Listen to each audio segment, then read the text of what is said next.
Even she's a 22-year-old hottie with massive pachungas. Get away from her, you bitch! Classic. He was in the Amazon with my mom when she was researching spiders right before she died.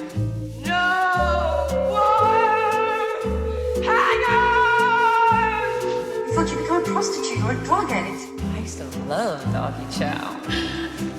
I used to love doggy chow too. Oh, hi, I'm Crystal, and you will drink the black sperm of my vengeance. Fuck you again! Again.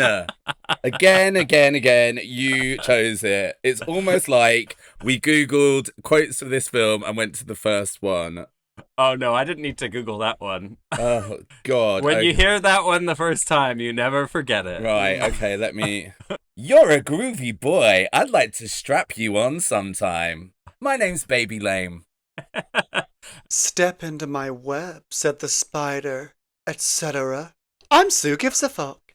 And welcome to Camp Classics, a thoughtful podcast about stupid movies. You right now. Every 2 weeks, Baby and I are here with a special guest where we will be discussing, exploring, and rating some of the peaks and valleys in the genre of camp. Whoa. In the search for the campest of camp classics. You right now. What should we cover next? Well, go follow us on Instagram at Camp Classics Podcast and let us know in the DMs. As you can tell, if you've been listening, we're kind of going all over the fucking place now, aren't we? There's really no consistency, and I'm kind of enjoying it. It's a real fucking whoop. Where are we going? We're out of our 90s rut. Yeah, out of our Neve Campbell rut, actually. I'd just like to say, Crystal was suggesting a few more films, and they all seem to involve Neve Campbell, and I don't think she should be the spokesperson of our Camp Classic Film podcast, personally. That wasn't even intentional, but you're right. If it doesn't feature Denise Richards or Neve Campbell, I'm not interested. Jesus loves winners. Speaking of, we do also have a Gatreon where we release a bonus episode every month. There's a new bonus episode out. I don't know what it is because we haven't recorded it at the time of this recording, but it's out now. You right now. Oh, hi, Future Crystal here. Just letting you know that our new episode is on Lindsay Lohan's 2007 I Know Who Killed Me, in which she plays a stripper with a robotic hand who's trying to solve her own murder. I highly recommend it. If you're listening to this podcast on Apple Podcasts, you can subscribe to the Gatreon directly in your podcast feed. Otherwise, check out our Patreon and you can sync that up with your Spotify. Anyway, back to the show. Bye. You right now. I'd love to welcome our new Gatreon members, Jonathan and Ben. Welcome, folks. BJ.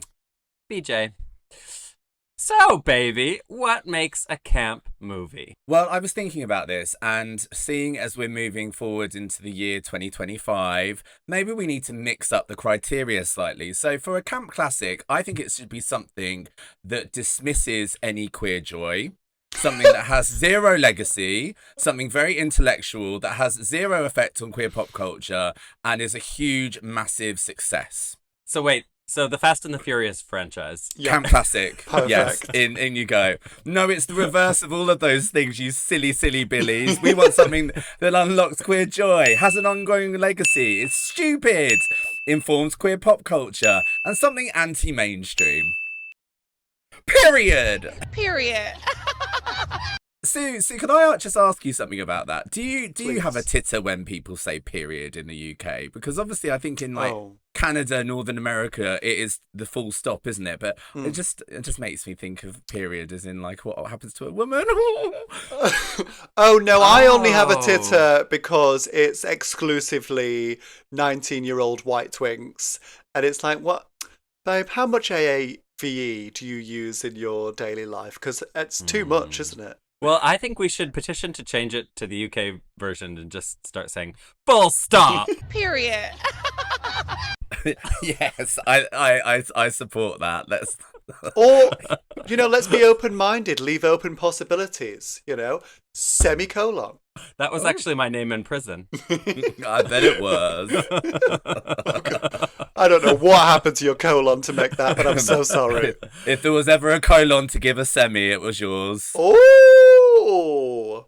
I like that. That was I good. don't I quite do know where too. I'm going with that, but I do too. Yeah. full stop. Period. My name out of drag is obviously Colin. You two know that, but I don't know if people listening know that. But when I lived in Montreal, French Canadians say it Colon. So I do really enjoy the word colon because it makes me think of myself. That's what I'm starting to like about this podcast is we're starting to like get to know everyone a little bit better, and thank you so much for sharing that. That was lovely, Colin. Period. What part of the digestive system do you identify with, baby? The whole. Yeah, just the dirty hole. Great. Perfect. Control yourself! This week on the podcast, we're covering Beyond the Valley of the Dolls. Has anyone got any history with this movie? Zero history. I hadn't seen it. I hadn't heard of it. I hadn't heard of the film that it's loosely, although ostensibly not related to, which is the Valley of the Dolls. I knew nothing until you texted me and said this is what we're watching. Wow. And I found it a journey that I'm pleased to have gone on. Wow, that really surprises me. You've strike me as someone with like a bit of vintage history. No. Like your stuff. You know what? It's a lie. And this podcast is really revealing to me. I hadn't watched much films.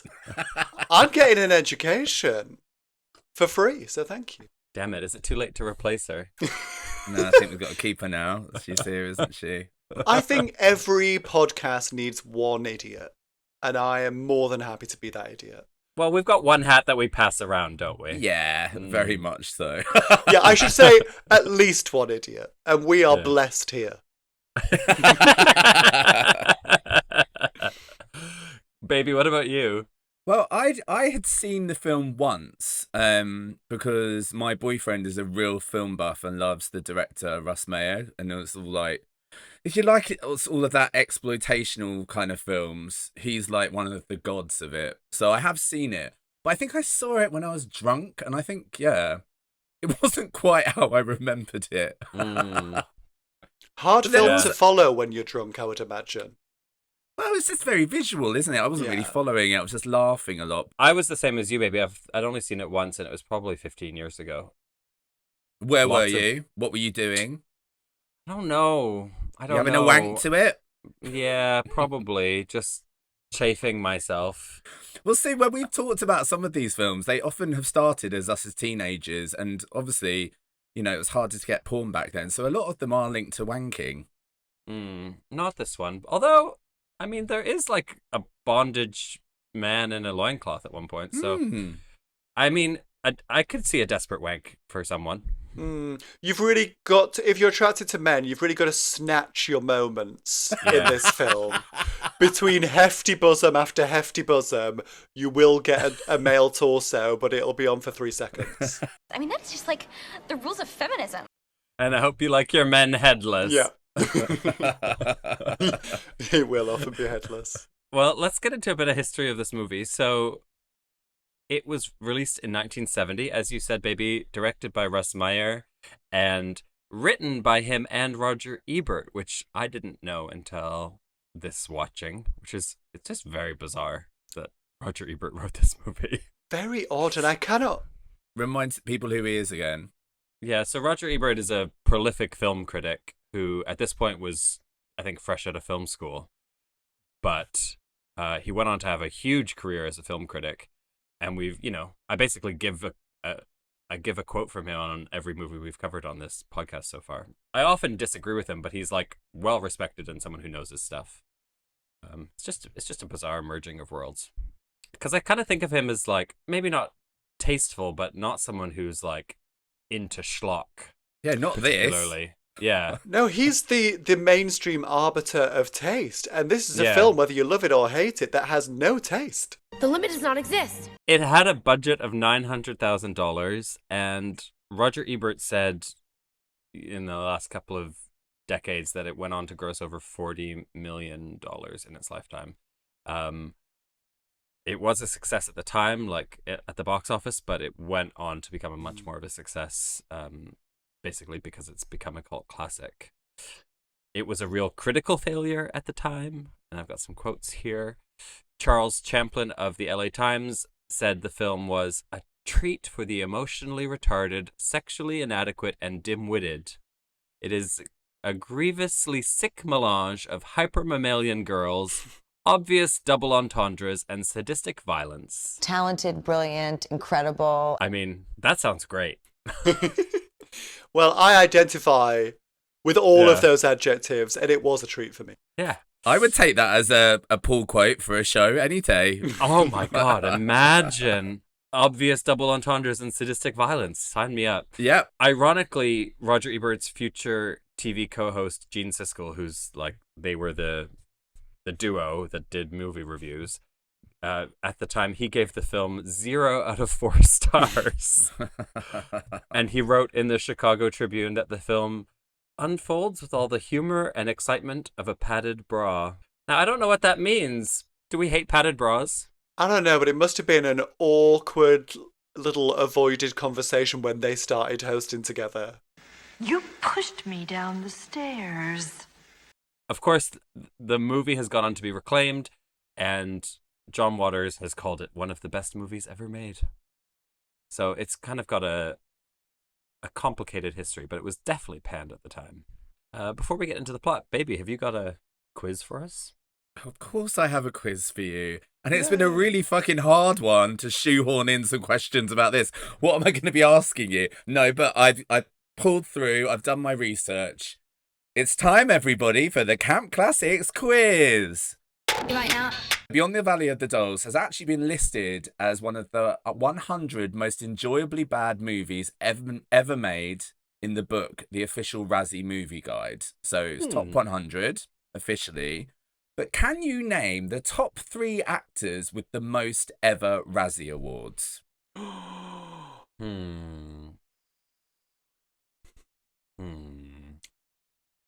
I'm going to guess Faye Dunaway.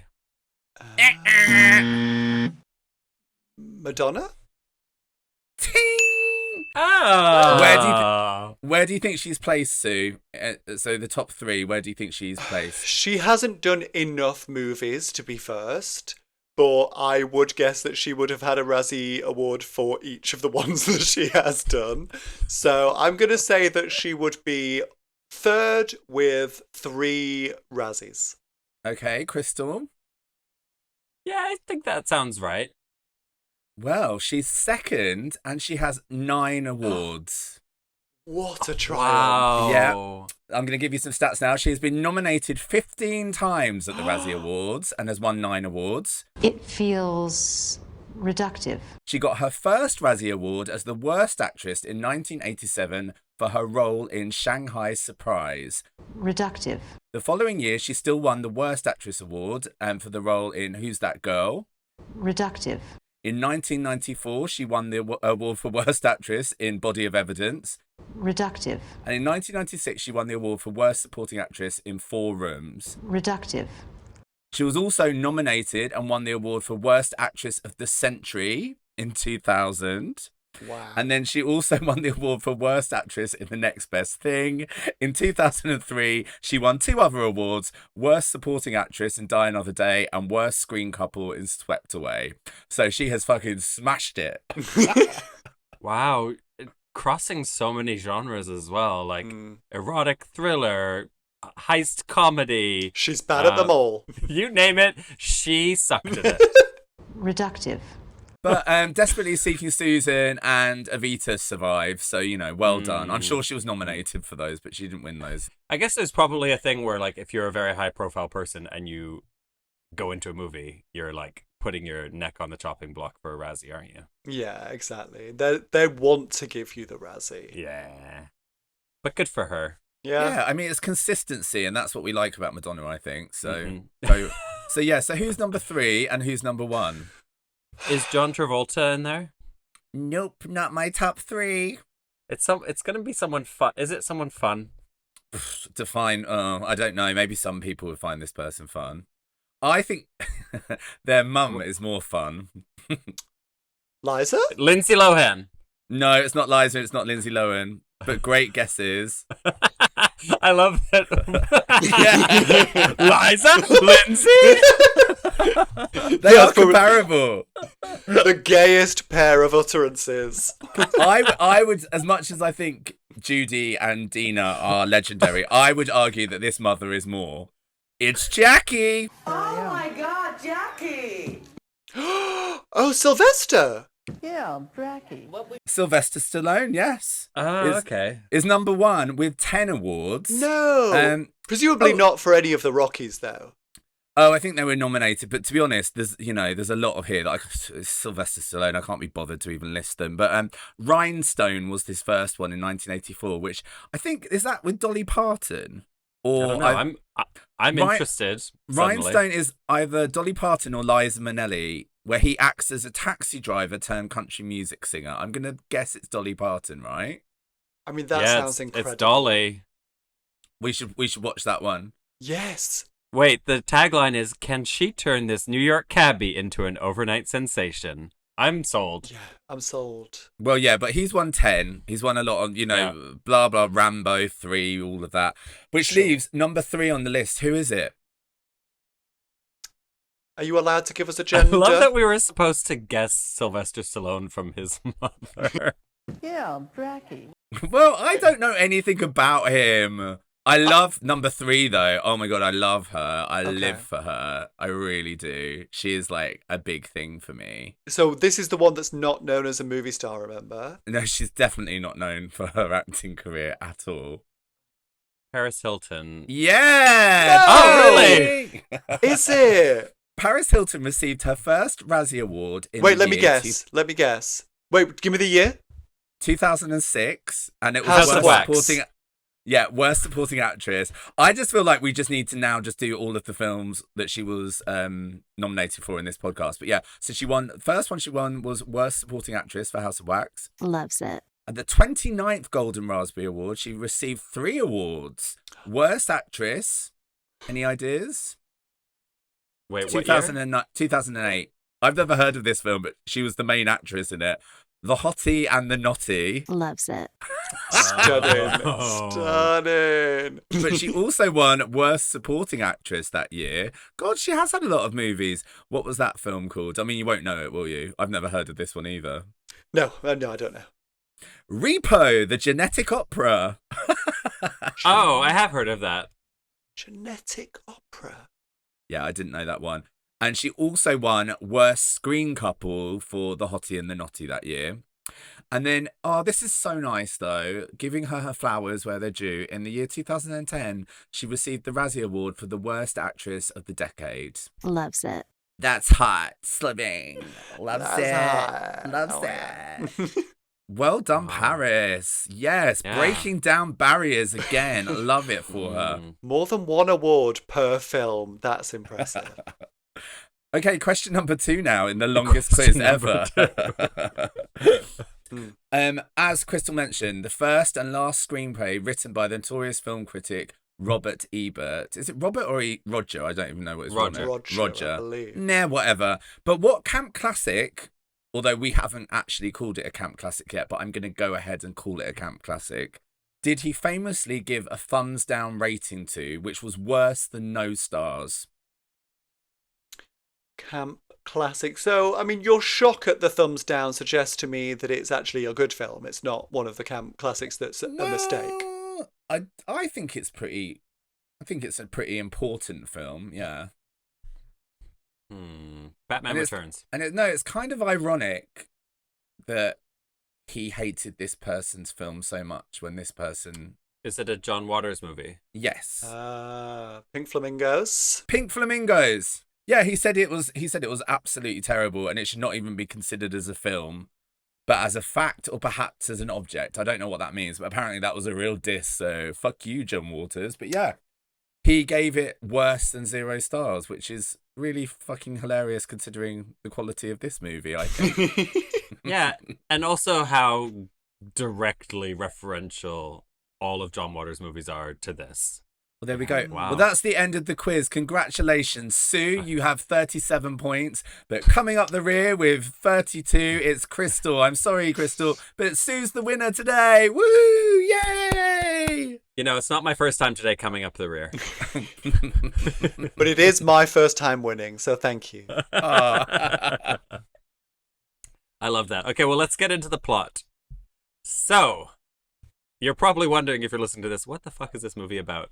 I would be surprised if many people listening to this podcast have seen this movie. So, we're going to try and explain what's going on without going too deep into the weeds. 3 young women. Ever heard of them?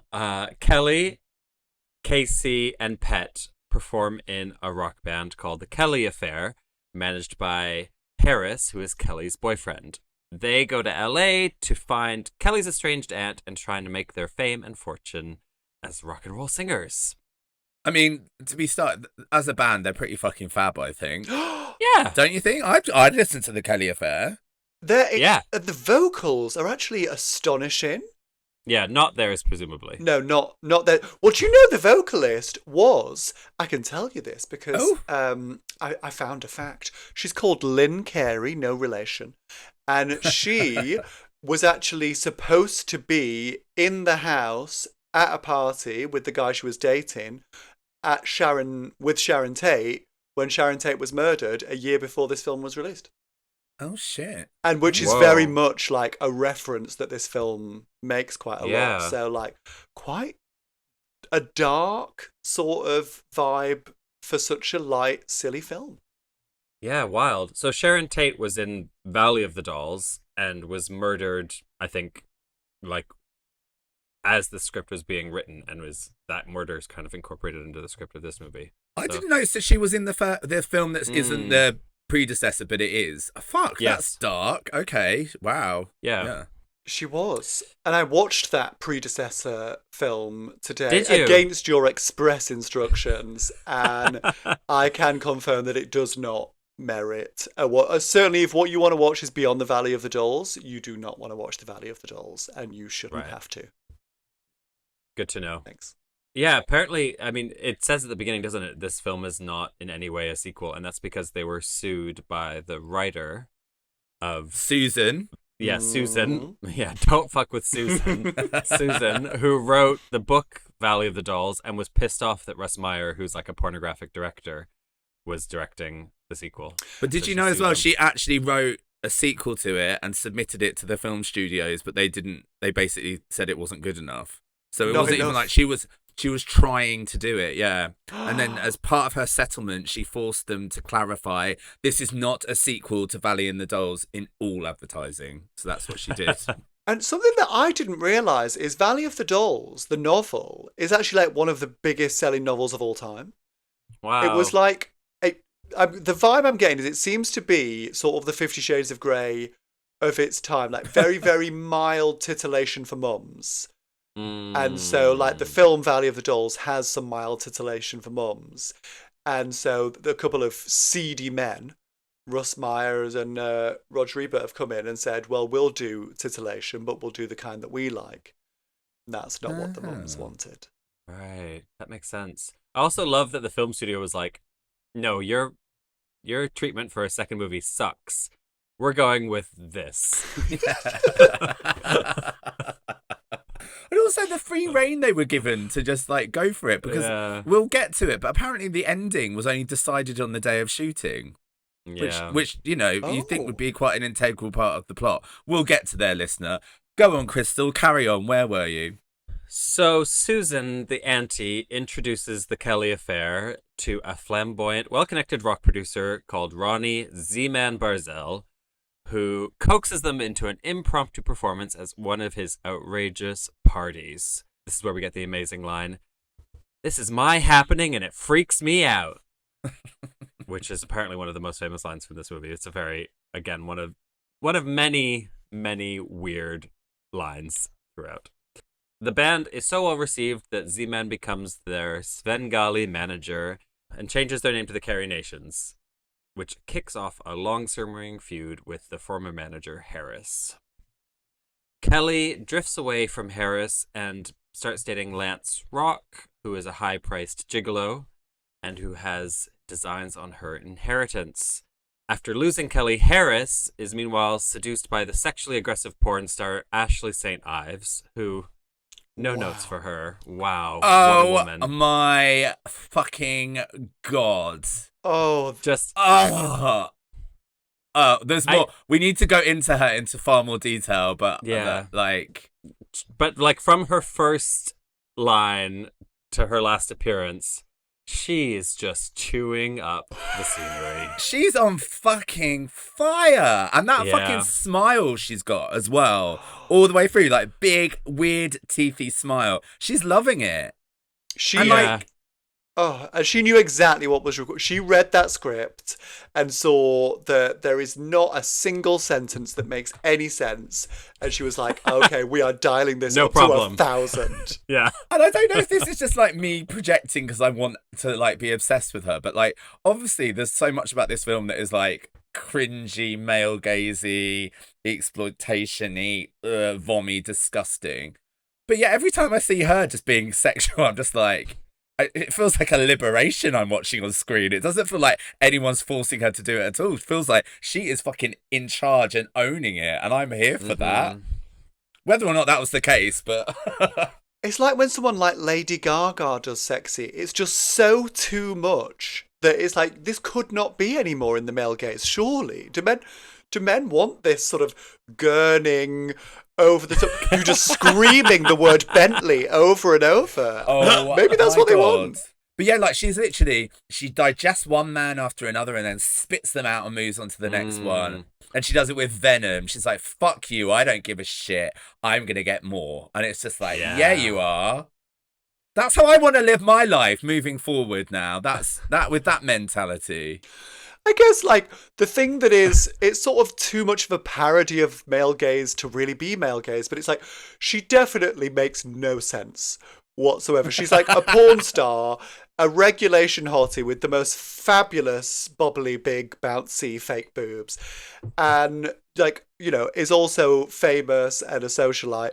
She does not need to be as desperate as they make her. She is just devouring man after man after man, but then also chasing like men that she can't get, and just scrambling after toes to lick. I buy that a bit for her, like wanting to corrupt the innocent young boy who's like that man's gorgeous. He is, and gorgeous. I like the idea that she maybe thinks she can't have him, and that makes her want him. And then as soon as she gets him, she's like, "Oh no, actually, you're incredibly boring, and you can't possibly keep up with me because I'm a Rolls Royce or a Bentley, and you're a fag." But yeah, that's it. But I think because the actress's name is E.G. Williams, that's her name, and she actually ended up getting married to Russ Meyer, the director. They sort of met on this film, and then they were married for a few years together after this. So wow. But she was quoted as saying, this is what she was quoted as saying about herself.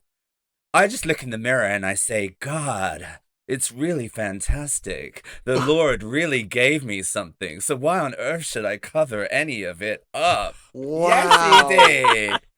Yes, he did. And do you know what? Bless Edie Williams. She didn't have a successful film career after this, but apparently she became notorious, especially in the 90s, for turning up to the Oscar Awards, whether she was invited or not, in just whatever provocative outfit she could find. So if you Google Edie Williams, there's one of her, and she's basically just wearing white pearls, sort of casually draped over her nipples and over her like groin area. So it's like shitting all over what Cher did. But apparently she just would turn up every year with a garment that she'd spill out of just to try and catch the headlines. And I'm like, yes, Edie Williams, legend.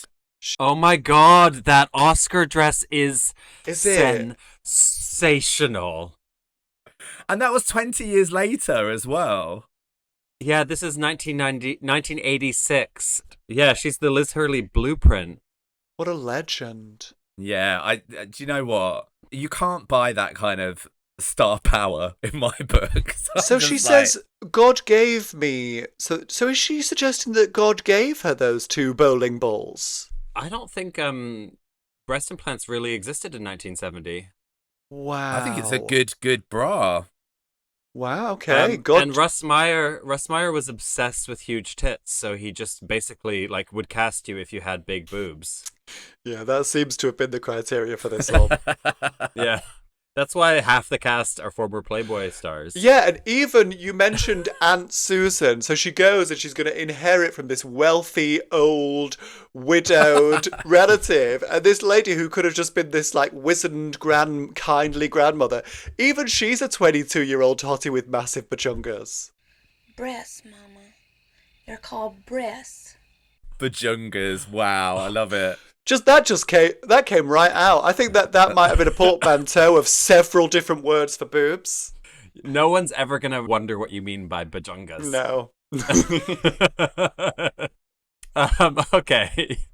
Whew. I mean, I knew Ashley was going to take us somewhere. Oh, my other favorite thing that she says is they're in the back of the car and she peels off her panties. And I really want to try this sometime during sex. Takes off her panties, drops them, and then goes, "Now it's your move." Just fully naked from the waist down. Like, she does not have a lot of subtlety, this lady. But I want to do that outside of sex. Yeah. Now it's your move at the grocery store.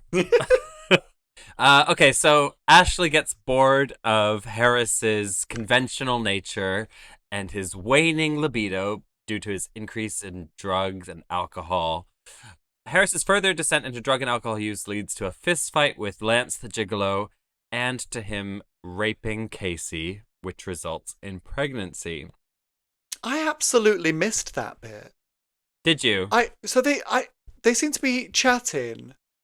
Yeah. And then she's angry at him. I completely missed that he had raped her. They really just sort of pass over that bit.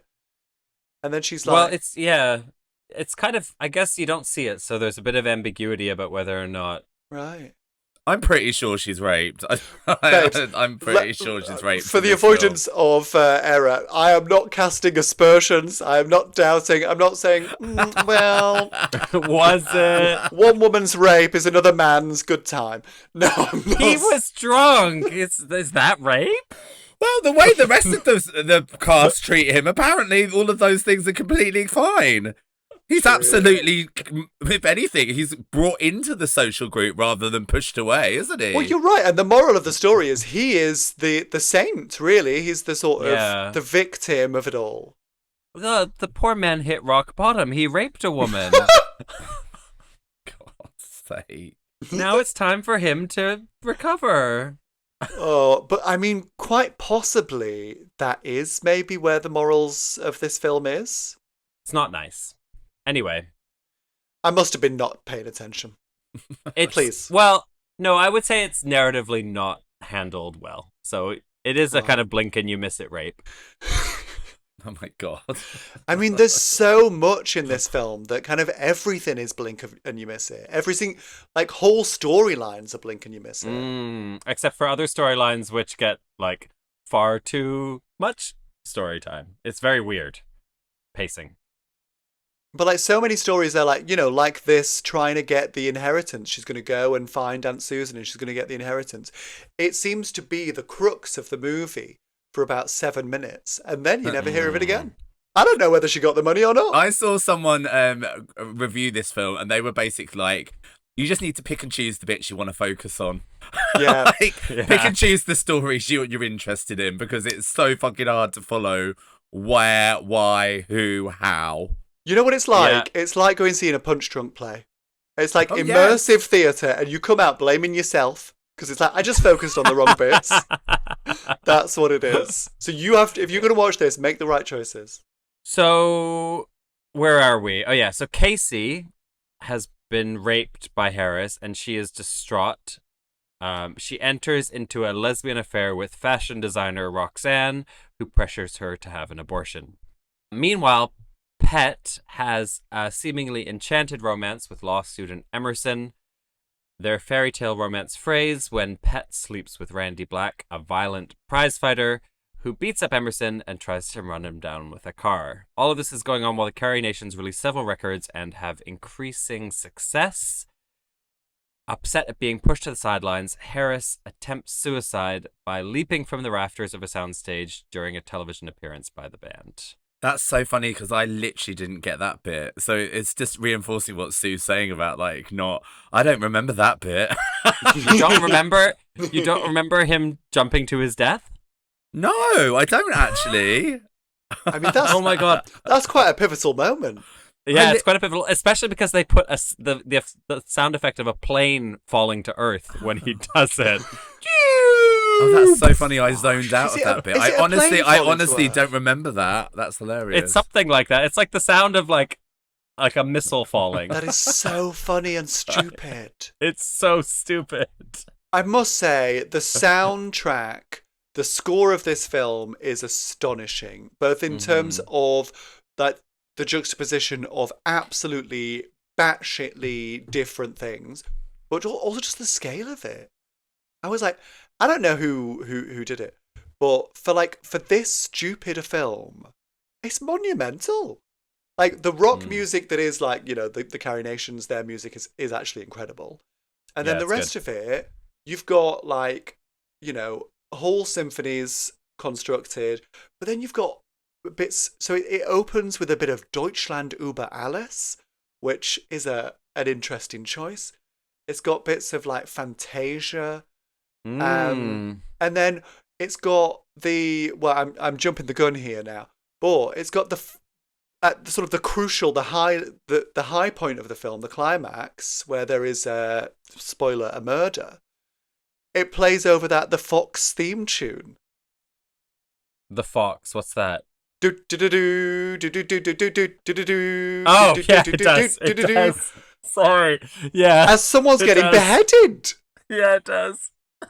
And do you know, I was so sort of perturbed, but also intrigued by that I looked up like what could they possibly be doing? And actually, Roger Ebert said that they were concerned. So the goal always was to make an R-rated movie that looked like an X-rated movie. So they were really trying to bridge that gap so that 17-year-olds could still go and see it, but they could see boobs.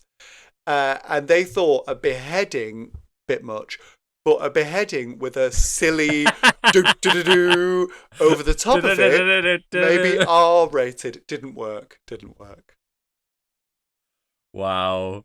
Yeah. So then it got an X rating in the end anyway. And so then Russ Myers was all like, well, now we need to put more boobs back in because I shot way more boobs than we put in it. So he wanted to re-edit it to put all the boobs back in. And then the stupid Fox were like, no, I think there's enough boobs. Yeah. They wanted to rush it out, right? So they didn't give him time to re-edit it. So somewhere there's like a different version of this movie that is even more. It must be, I'd say, is it exclusively boobs? I don't know. Do you think you get a bit of dick? No, there's no dick. Russ Myers isn't interested in dick, is he? No. Okay, so Harris has tried to commit suicide, but he survives the fall, but is left paraplegic from his injuries. So this is kind of a wake-up call to the members of the band. Kelly devotes herself to caring for Harris.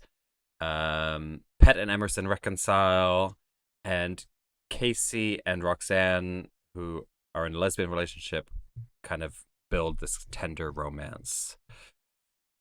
And then we move into the climax of the movie. So Z-Man invites Casey, Roxanne, who are the lesbian characters, and Lance, who is the gigolo, to a psychedelic-fueled party at his house.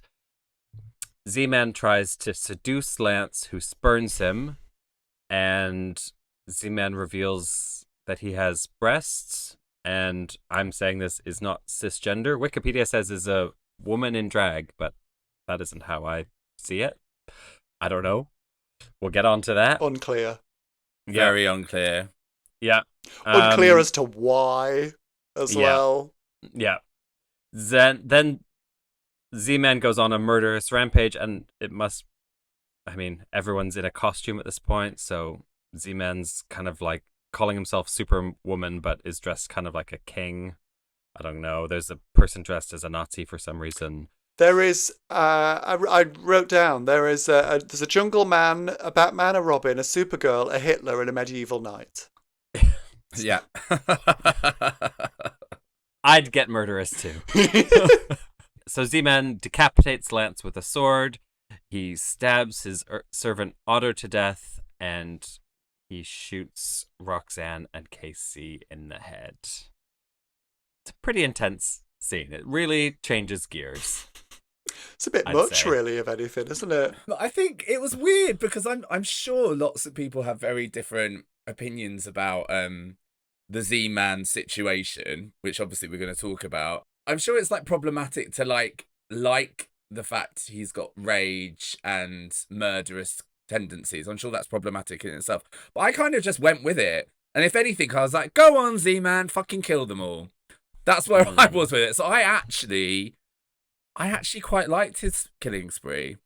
I'm not saying that it comes from like the right place, but I don't know. Maybe people view it differently. I did see him as a trans man. I don't know if that is the right, but that's how I saw him. And I don't mind in these kind of films seeing trans people have huge rage and kill people. Although I understand that's problematic for representation of trans people on screen. I don't know. I kind of like seeing trans people kill people. Yeah. Especially like douchey straight men who have like been shown to be the villain in the film already, and a Nazi. Great, kill them. I mean, doing like a fellatio thing with a lesbian and then shooting her in the head. Yeah, valid. I'm less into that. Oh yeah, and that's also the opening shot of the they cut that. That's the opening shot of the film. So they were like, "Oh, we've really got a winner here."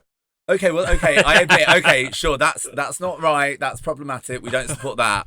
But what do we think about hosting like a bit of a drug-fueled ritual? We're so fine with that. With we bisexual lighting. And invite some of our Nazi friends and invite some trans men and just see what happens. And in terms of trans representation on screen, I would say that breastplate has no part in it. There's the whole bit. So I mean, the whole Z-Man's whole story seems to be maybe resentment that's built up because he's a man and the man that he loves doesn't like men. And so him actually being a woman or actually being trans, I don't really get how that it adds that.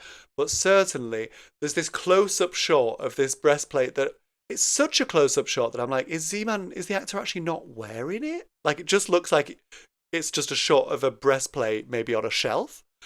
And it's so unrealistic that I don't know when you decided to add that in, but I really don't know what it added. It's hard to give it like any weight when it literally was just decided as they were filming that that's what was going to happen, isn't it? Oh, so that's what was decided last minute. So Roger Ebert said, one day at about page 122 of the screenplay, an inspiration struck. I entered Russ's office dramatically. I've got news for you, I said. Z-Man is a woman. He's been a woman all along. I like it, Meyer said. Why? It was just like, they'd already written the movie, and then they were like, oh, and then what about this? Because it's so strange that it's not at all shocking, because it's just bemusing. It's just like saying, oh, Z-Man was actually an elephant made of porcelain. Like, it doesn't mean anything, so it's not shocking. Yeah, it doesn't connect in any way to what we've seen from the character before, and there's no payoff from it. I guess this is something, and I don't know, what came before it, but I certainly can think of a few afterwards. Sort of this tradition of using a trans reveal as a sort of an added button twist to the end of a movie. There was sort of like a sort of a trend for that. So I don't know if you know the horror film Sleepaway Camp, because the first one I can think of is Psycho. Yeah. And that's the only one I can think of before this. But yeah, obviously it's like that Rocky Horror Picture Show, Silence of the Lambs. Because obviously as well, like it really moved into like comedy, didn't it? I don't know if you remember like Ace Ventura. Oh, Head to God. There's like one of the most longest like drawn out gags, and I use quotes for gags, where he's literally just running around vomiting because the beautiful woman that he was in love with has a penis, and it's like and but then also as well you've got, what's another one, Naked Gun, Anna Nicole Smith as well is a trans character. It's just such a fucking weird but also I get, Russ Meyer his whole shtick was making films that were supposedly shocking and exploitational, so it's not really a surprise that they chucked it in, but it doesn't give anything to the film at all. No. Yeah, at least in like what's another example of it?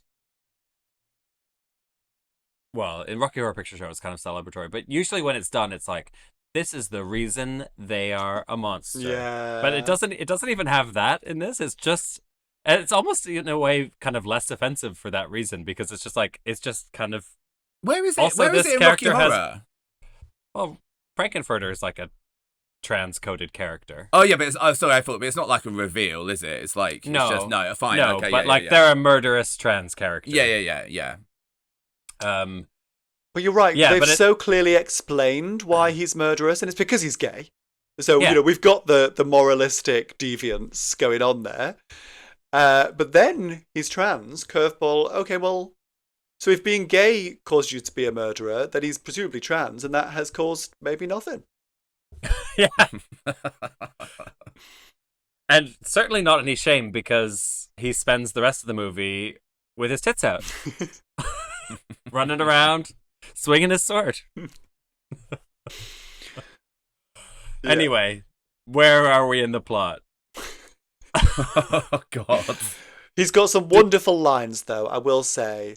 His very, very fast-paced Shakespearean vernacular is... I hate it. Oh, do you? I hate it. Oh, I think he does it... The actor does it very well, though.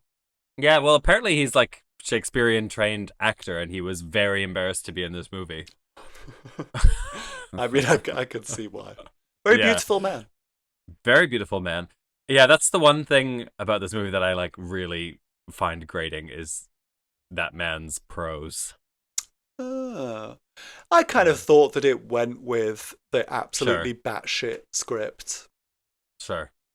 Yeah. And it was kind of nice to have a respite, a different vernacular that wasn't the agonizing so 1960s. groovy, Oh, come on, cat, you gonna score? Hand cool, teddy bear. And no one involved in that film had ever used any of those words before. Yeah, I'm hip. They're all described as hippies, and they're all wearing updos. I don't know what's going on. Is every single person in this movie wearing a wig? Surely. There's so much hair. Except for that old guy. Yeah, everyone else, yeah. The hair is even more ample than the breasts. Quite like it. Oh, it's exquisite. And I love 60s hair. And just the volume. So, where are we? Z-Man has just killed everyone and is revealed to have breasts. So, the rest of the crew, they've had a desperate phone call from Casey shortly before her death. So, Kelly, Harris, Pet, and Emerson drive to Z-Man's house to subdue him, and they have a fight, and they end up killing him. They realize that their friends are dead, but Harris also realizes at the same time that he can move his feet. Yay. And so cue the happy ending, because Harris can walk again.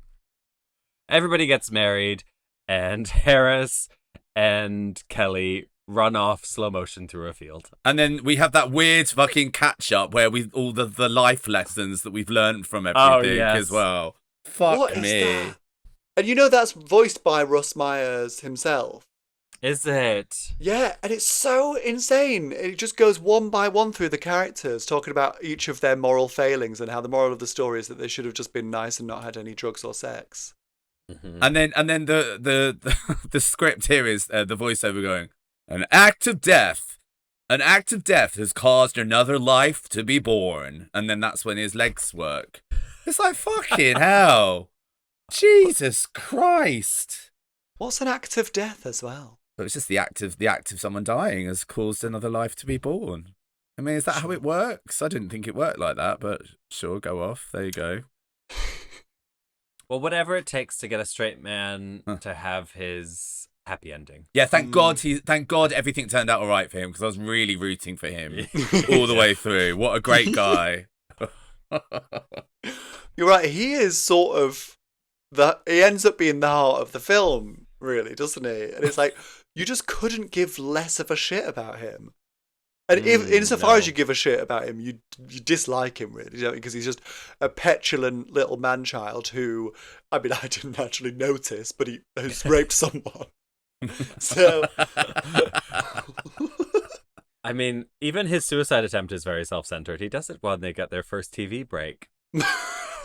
You didn't notice that, baby, but also I didn't even know. You were saying in the narrative about their rise to fame. They were always just at the same fucking party all the time. I got no sense. It wasn't giving me like Dream Girls, like fucking Beyonce on the main stage. It was like, I didn't get any sense that they were achieving anything at all. You're right. They started sounding great, they ended sounding great, and they were just drunk. They performed on a bigger stage at the opening when they were like Kelly's What's It? You're right. You're right. And that the wrap up, I feel like that you've written too many story strands when you need a triple wedding to tie them up. Oh my God. Truly. I didn't even get into the third couple that's getting married because, honestly, listener, you don't have time. And the editing. What did we like about it then? What was like doing it for us? I mean, I love how frantic this movie is. I love how weird it is. I love how disjointed it is. I think there's some amazing one-liners. It's an interesting movie because I think it really does toe that line between intentional and not. And it's in this weird gray area where, like, how much of this is on purpose? Is this a satire? Is it supposed to be bad? Is it not? Apparently the actors thought it was a comedy, but Russ Meyer directed them like it was serious, even though he thought it was a comedy. And so never let on to the actors that they were in a comedy in order to get a dramatic performance from them, because Russ thought otherwise it wouldn't work or be funny. I heard this, and I really feel like you can tell. Like, there's real clashes in the scale of acting, the style of acting. Everyone's doing quite a different thing. Totally. I mean, Z-Man is doing one completely different thing. Ashley, the porn star, is doing one completely other different thing. The lead woman, Kelly, she's like kind of doing like doe-eyed innocence. And she's doing that accent. What it's so I had to look this up as well. So it turns out she's English, and that was the problem. And she made almost no effort to describe it. And so she has a line, no, it's got to be $500,000. It's she doesn't make a decision about the voice. She just lets it rip. I remember a line where she sounded really British, and I noticed it, but I didn't go farther than that. Oh, that makes sense. So they were like, Russ found this big, busty British girl, and she's like, she can play a Midwest girl. Can she lip sync? No, who cares? It's fine, they'll just be looking at the boobs. Yeah. How do we feel about the boobs? Breasts, Mama. They're called breasts. There were too much boobs. I feel clear that a couple of boobs, could be for artistic value. Once you've seen your 20th or 22nd boob, I think the artistic merit is waning.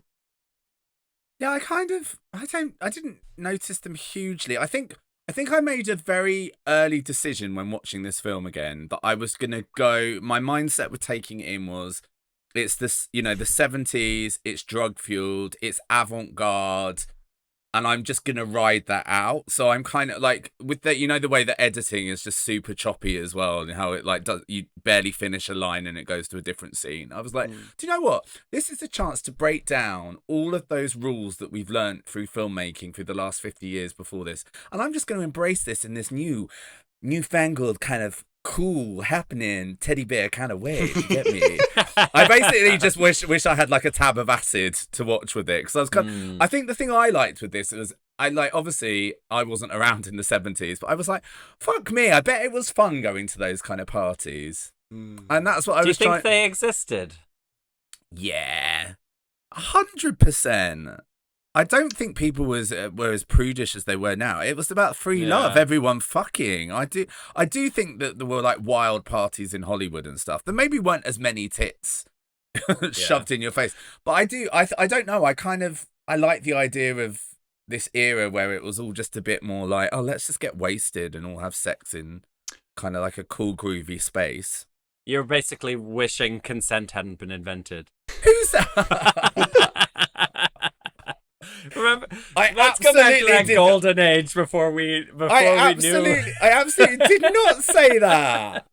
But it's also, you know, a time when, like, why are we putting this gaze on like women liberating their boobs as a negative anyway?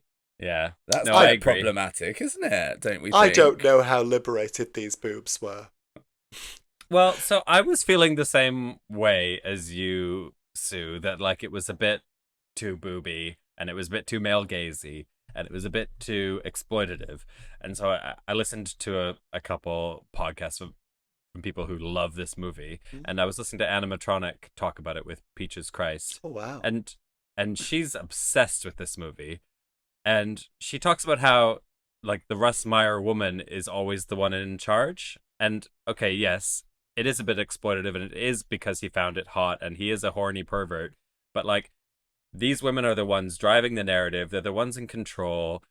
It was even like kind of revolutionary in 1970 to see a bunch of women like trying to make it, being ambitious, wanting to be a rock star. You know, all of these things that we obviously just take for granted as like a thing that a woman could want right now. I think it was a bit transgressive in 1970.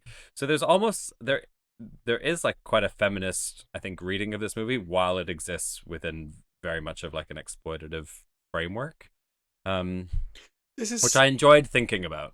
Yeah, this is something that I was thinking about actually, because it's a film that absolutely passes the fuck out of the Bechdel test, interestingly. You know, given how it's literally sort of a sexploitation male gazy type film, they're always talking about the inheritance or getting famous or who's done a murder. You know, they're not just talking about men, and there's three women at the core of it.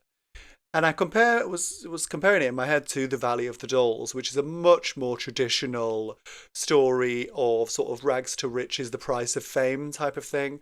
And there the central character, and actually none of the women in it do admit that they want to be successful or that they really have ambition in their life. They're all, you know, young, innocent country girls who they just want a husband, but of course they get seduced by the success and, you know, I don't know what's best for me and now I'm on these pills. Whereas these girls are like, I want to have a good time, I want to get my baps out, and I want to be famous. So you're right, I take it back. Some of the boobs are liberated. But this brings me on to a question that I genuinely have. Do these kind of cult films, and whether it's a camp classic or not, we haven't decided, do they have a sell-by date? And do they become too old and too backward in the way that we've all moved on, that actually there's no worth in clinging hold of them? Because obviously there aren't many films that were made in the 1970s on this kind of scale that would have had any kind of women in control, right? The male gaze is there for a reason, because it was mainly men in Hollywood making films. So therefore, whenever we talk about films of these eras, they're always going to be problematic, and we're always going to have to find nuance and things that we can take from them, because ultimately the structure is a problematic structure. So does that mean that we still cling on to them and we still try and find stuff from them? Or does it get to a point where we're like, actually, this is just shit, and like we've moved on now? Why are we adoring this? Because that was a question I had when I was thinking about this film, and like I know it's a beloved camp classic, but I feel like moving forward, there are so many more films I would get queer joy from than something like this. And for me to get joy from this, I really have to extract certain parts. So it's an open question. Do you think that like, or someone might ask, well, it's part of a longer legacy, and you know, films like this existed to therefore allow other films to kind of move on, and you know, it's all about representation building and improving. What do you both think? Yeah. I think that's a really interesting question. I think it totally makes sense for someone to have seen this movie as a child and to have found it incredibly powerful, to have found it to be queer representation, however problematic, and to have given them a window into like understanding themselves and like, or even just experiencing queer joy. I can also imagine someone watching it now who'd never seen it, like you, Sue, or sorry, someone younger, and being like, if such a person exists. yeah, yeah. But I can imagine someone Gen Z watching this and hating it and being like, "What the fuck is this? It makes no sense, and I don't get it." And I think both of those perspectives are totally valid. I don't think there's anything wrong with enjoying this movie, and especially enjoying it if it's got like legacy for you. I also think it doesn't particularly hold up when you put it in a 2024 under a 2024 microscope. And maybe both of those things can be true, and maybe that's kind of quite interesting. But for you two, do you think it's just like about cutting things off and just kind of going? Because I don't know, maybe I do. That's why I'm sort of saying it. I'm like kind of just because I feel like as well, like I get that films like this and like the way they became cult films and like part of midnight movie screenings is because people didn't have access, and this was the underground. This was the exciting underground provocative work. And if you were someone that went against the grain a bit in culture, going to a midnight movie screening with other random weirdos and sort of having this as the hidden pleasure, I get that. But nowadays we can just access so many more films and so much more art, so much more stuff that we don't need to just find that one or two things. So I do wonder how relevant it is. Well, I don't think it is relevant. I mean, Sue, you'd never seen it. I think most people like of our generation and younger maybe haven't seen this movie. Like, it's not beloved anymore, and I think it's kind of naturally been culled because people don't get it anymore, and it's not needed in the way that it was. I think it's kind of naturally kind of withered. If not, it's not been like we've canceled this movie. It's just like, well, we don't need this one anymore as much as we used to. It's interesting because things age and become a bit sort of irrelevant in different ways. So some that were incredibly radical and that have aged well now just seem normal, and that I think those are the ones that sort of do stand up to the test of time, are the ones that are least valuable to watch because they are just, I'm grateful to them because they have allowed us incrementally to get to where we are now, but we are now just further along a linear path from them, so you can't really learn anything from them. But this film isn't that. When you watch this, it is jarring to modern sensibilities, and what they were trying to do that was radical in terms of depicting free love and these sorts of things that were radical, countercultural, and would sort of have been seen as progressive at the time, like the sort of including elements of like blaxploitation films and sexploitation, every kind of exploitation that you can put in has gone into this film, and that would have been seen as progressive. And so I think it does bear going back to these things to look at, like, we have progressed in this path, but we kind of could have gone in that one. Like, the way the morals and the views that we have now aren't like they're not necessary, they're contingent, and maybe there is something about this liberalism of free love done through, like, a liberated woman is a bare-chested woman. Like, maybe there's something in that porn star character that is, I don't know, liberating in a way that maybe we don't necessarily have now. Like, I think even if maybe that's bullshit and that doesn't apply to this film, I think that will apply to lots of films from the 70s, and I think there is still a value to going back to things that jar with today. You're right, because but no, because even as you're saying, I was thinking of other films from this period, and I was thinking Rocky Horror Show was 5 years later than this, and I go back to that constantly. That's still like a really, I know that's a divisive film for like a lot of queer people, but I personally see that as like a really important film in my life. But also Cabaret as well. We were talking about Liza Minnelli. That was her biggest film of the 1970s. I would argue that film has loads of power to it. Grease was made in 1978. It's not my favourite film, but it's it's lasted the course. So yeah, so actually maybe it's just because this film's shit. We have to acknowledge, whatever it is definitely a bit shit. Yeah, absolutely. They didn't know what they were doing. They were writing it as they went along, and they were like a couple of schlock jocks who'd been given a big budget for the first time, and were like, "What should we do?" And like that's why narratively the plot makes no sense. Like there's so many loose ends. They have to end with the triple wedding. Like there's so many bits that are just like, well, this is just objectively quite bad. But that also adds to some of its camp charm, I think, because it does make it frenetic, stupid, weird, jarring, constantly shocking. I was just thinking about what you were saying about that the porn star character, though, and maybe we love her because morally society hasn't really still kind of figured that character out, and like that's why we loved the Cock Destroyers. It's like the exact same character, and we're still trying to figure out what it means to be a really sexually liberated woman. So it's you're so still refreshing right to see. And we're still constantly deciding, how do we feel about filler? What does filler mean? How do we feel about the trappings of extreme performed femininity? And we never make our mind up about that, and we keep going back and forth. So yeah, I think it warrants looking, even if this film is just some bros having a wank. It warrants going back to other films and how they see, for example, femininity, and maybe we could learn from some of them.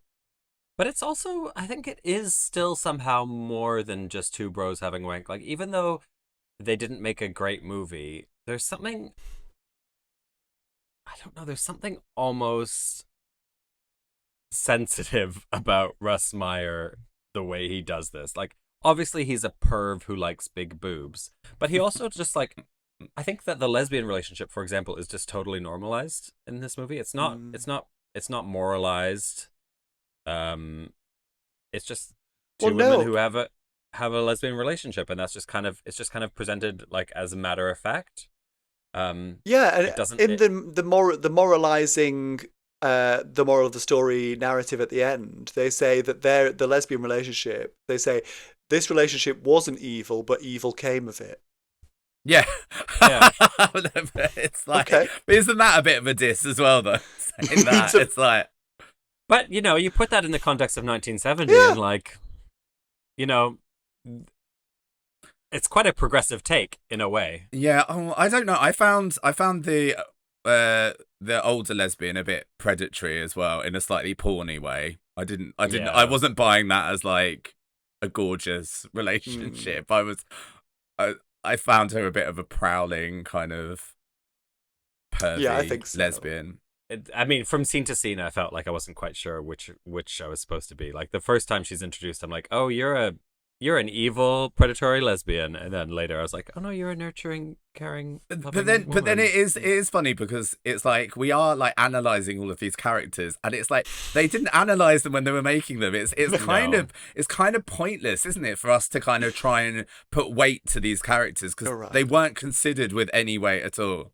Yeah, you can almost learn something by the way that they were inconsiderate. And a way that they were inconsiderate was just like, we've got lesbians in this movie. Yeah. You know? And that's almost telling of something. It wasn't particularly done for like shock or titillation. It was just kind of done. I don't know. There's something interesting in that. You know, I was thinking, so last time I was on this podcast, we had a little talk about intentional and unintentional camp. And I was sort of saying that the highest echelon of camp for me is always unintentional. But this film is kind of interesting because it's all very intentional. It's all very sort of knowing. They wouldn't be ashamed of any degree of camp reclamation of this film. And it makes me think that it's kind of like an abstract expressionist way of making a film. They just shove everything at this film in a way that like, they know it's stupid and they're in control of that, but they couldn't possibly be in control of where the paint lands. And sometimes the paint lands in sort of fabulous places, and sometimes it's like really, really gross. But I feel like the marriage of like, you know, the intentional extreme camp, like for example, the triple wedding, they knew that was a send-up of neat endings and Hollywood endings and all of that. But, like, you know, putting that in also results in, for example, like, it not making any sense, and you've got having a black character story that just doesn't get really resolved.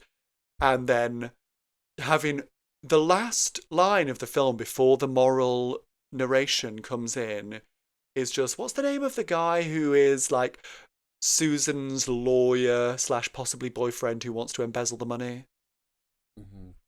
Peter or Porter Hall. Porter, yeah. The last line of the film is, "Oh, it's Porter Hall," but just because they've just seen him in the window, because they were like, "We have to tie up every story," and I'm just like, that you've just shoved every possible sort of trope and genre and thing that you can think of into this film, and I think the result is genuinely quite camp, and also just a feast for anyone who is trying to like interpret the film. Yeah, it's a tricky one to interpret from that lens of intentional or not, because it's both and it's neither. I've really been like struggling with how I'm going to rate this movie. Yeah, same. I warn you, just so you know, because I know that you want to have your graph plotted and you want it to be an accurate reflection of the value of these films. I'm in danger of going quite high with this one. Oh, wow. So mark down accordingly. Well, I don't know. Does anyone have anything else to say before we move on to the rating? You're drunk, you're stoned, and you're a lousy lay. Ashley called me a fag. Yeah, I just wanted to get that off my chest, actually, just before we get to the score. Okay, let's rate this movie. So, we need to rate this movie on our Campometer. We're going to give it 1 to 10 Merrills for the quality of the movie and 1 to 10 Lizas for the campness of the movie. I feel like this movie kind of defies rating, but yeah, we're going to give it our best shot. So let's start with Merrills. I really agree with you. This is a very hard one. It is. I think you've just got to go with your But gut. ultimately, it's not that important. Like we're literally like, it's like Sophie's fucking choice over here. We're all like, oh my God. Wait, that would be a good one for an exclamation mark. Sophie's choice. Yes. The people don't realise and actually this is something, if anyone can think of any, we're trying to think of film titles that would be improved with exclamation marks. So far we have Still Alice and Schindler's List and Sophie's Choice. A great suggestion. They're just all the worst game shows you've ever been on. Okay, Merrills. I'm Julia Child. Bon appetit. Right, we're not going high on Merrills, are we? We're not going high on Merrills. There's artistic merit. There's some interesting edits going on, but I you know, my first time I was on this, we did Catwoman, and I gave no Merrills. I will be giving some Merrills. This time, I will be giving 3 Merrills. Groundbreaking. Nice. Yeah. Nice. I see that. I think placing it within a context, understanding its legacy, and giving it some credit for it being quite intentional at what it was doing, I think those all merit some Merrills. It's 2 for me. 2 Merrills. Groundbreaking. Yeah, it's such a tricky one because the films of Russ Meyer are like so prolific and have been such a sort of inspirational point for so many like brilliant filmmakers. So it's to kind of then go back on that when that influence has happened and be like, oh, it's a bit shit. It's kind of tricky, and like everything's sort of telling me like, no, it is good. And as Sue said, I appreciate like artistically, it's quite an interesting film. It's very sumptuous. I really appreciate the way it's been edited. It's a bit bizarre. I like the fact you're getting snapshots into lots of different storylines, and I think it's definitely an interesting film that breaks convention. But you know, fuck what John Waters has to say. Ugh, I'm gonna give it a 2. Groundbreaking. There are like bold artistic choices made that are sort of impressive and interesting, but basically just sort of shit and misogynistic. For example, she's in the abortion clinic, she's about to scream at the horror of having the abortion, and it cuts to an egg being over-fried in a Yes. pan. And I'm like, you've really made a choice there, and that's bold and maybe even a bit funny, but also gross and kind of actually not that interesting. Yeah, you're totally right. And you know, it's giving like rich fucking straight guys at film school getting like a fuckload of money to just make their first movie. And it's like, Yeah. fuck you, how dare you? That's That's a really interesting point. I completely forgot about that, but that was just like, oh, fuck off. That's not like, what is that? It's not even a cheap laugh. It's just like, meh. But yeah, I'm going to give it a 2 just because it looks quite pretty. So that gives us an average of 2.5 Merrills. Wah, wah. Let's move on to Liza's. I think Liza's we can award the points of the pros you were just giving it. You know, I think there's a room to give it back some of the things that are good about this movie and the reason that it has inspired so many people. You know, something can be inspiring and still be shit. And it can certainly be shit and camp. Yeah. I'll dive in, and I don't think you two are going to agree with me on this. I'm only going to give it 4, which I know is really... I just think, like, this is one of those films that, especially as, like, a kind of an alt drag queen, it's been hammered into my head that this is kind of one of the textbooks. You've got to follow this. This is going to be a starting off point. Oh my God, it's a cult classic. And just because I hear those voices doesn't mean that needs to sit with me like that. You know, it didn't really unlock any queer joy. It doesn't have any ongoing legacy to me. I don't really want to watch it again. Like, there's loads of other films I'd happily watch over this. I don't think it's informed that much queer pop culture that I'm interested in. Sure, it's a bit stupid. Yeah, it's anti-mainstream in a way. It's just a bit meh for me. Even when it was campy, it's not enough to, like, elevate me out of it. So I'm afraid only 4 Lizas. Full stop. Period. I understand and I respect that. I think I'm going to go higher. Yeah. You know, for the ample bosoms, the ample hair, and the aesthetics, and the absolutely batshit score, I'm going to go 7. 7 Lizas. Yeah, and I'm going to just revisit your criteria. We've got queer joy.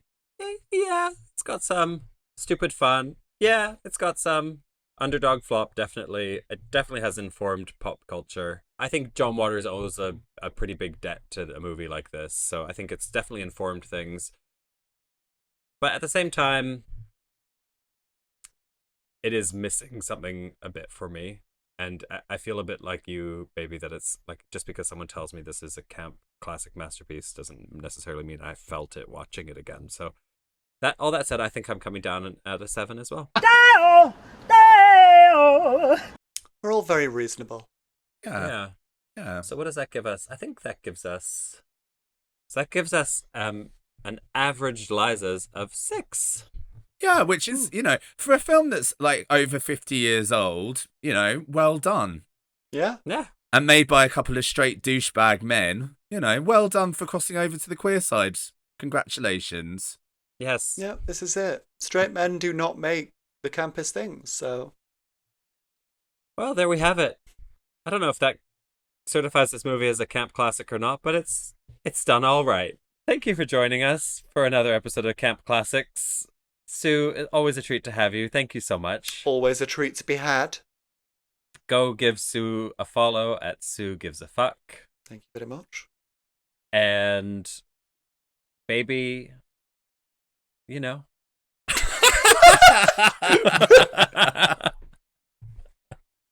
You know what? What are you going to do to me? Baby, you will drink the black sperm of my vengeance. Oh, happily. Glug, glug. Full stop! Period. Thank you so much. We'll be back in 2 more weeks with more Camp Classics. Get away from her, you bitch! Classic. He was in the Amazon with my mom when she was researching spiders right before she died. No!